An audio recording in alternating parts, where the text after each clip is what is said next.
Chapter 10. The next 5 days, our trail led us through the country that John had travelled. The 5th day brought us to the village where our horses were waiting for us. Here, Emil met us, and from that time on, the travelling was comparatively easy to the village where Emil lived.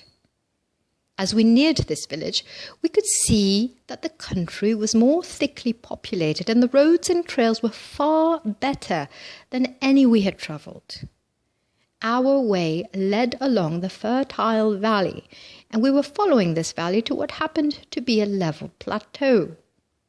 We noticed that the valley was gradually getting narrower as we went on, and at last the walls came in so close on each side of the stream that they formed a canyon.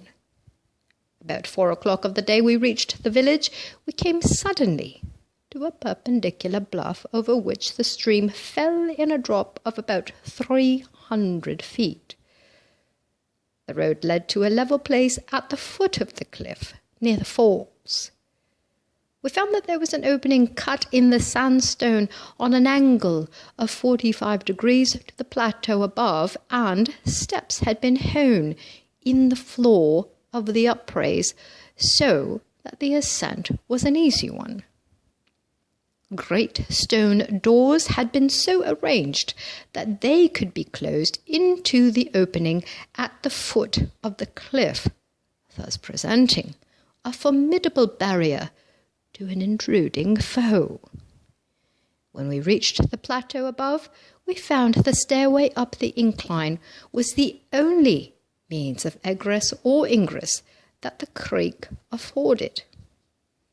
At one time there had been 3 means of access, but the walls that surrounded the village had now been rebuilt in such a way as to bar all possible access. A great many houses in the village were built so that one wall formed a part of the wall that surrounded the village. We noted that when the houses formed part of the wall, these houses were usually 3 stories high, and there were no openings for windows in the wall until the 3rd story was reached. At every opening, a balcony was built large enough for 2 or 3 people to stand upon comfortably. These, we judged, were arranged so that a lookout could be kept at all times.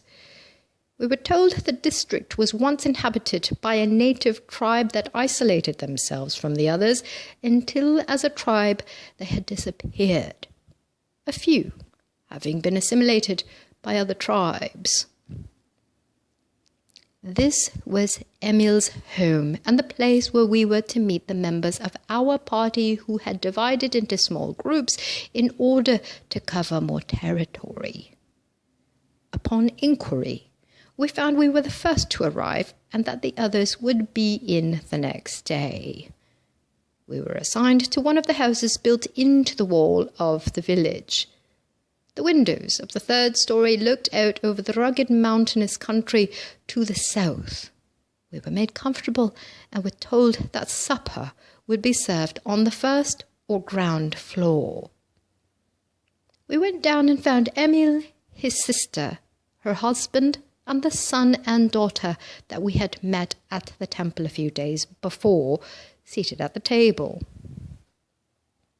We had no sooner finished supper than we heard a commotion in the little square which the house faced. One of the villagers came in and announced that our chief and his party had arrived. They were made comfortable, and we all proceeded to the roof. The sun had gone down, but the afterglow still lingered. The view we looked out upon resembled a large basin at the confluence of a number of streams coming down in deep gorges from the higher mountains. These streams all entered the larger stream before it flowed over the steep wall of rocks into the valley below, thus forming the waterfall. This larger stream emerged from a deep canyon and ran over the level plateau but a few hundred feet before it plunged over the precipice. A number of smaller streams flowed over the perpendicular walls of the canyon cut by the larger stream, forming perpendicular falls and, in some cases, roaring torrents. Some fell in sheer drops of 100 to 200 feet, while others had cut their way into the canyon wall and fell in a succession of cataracts.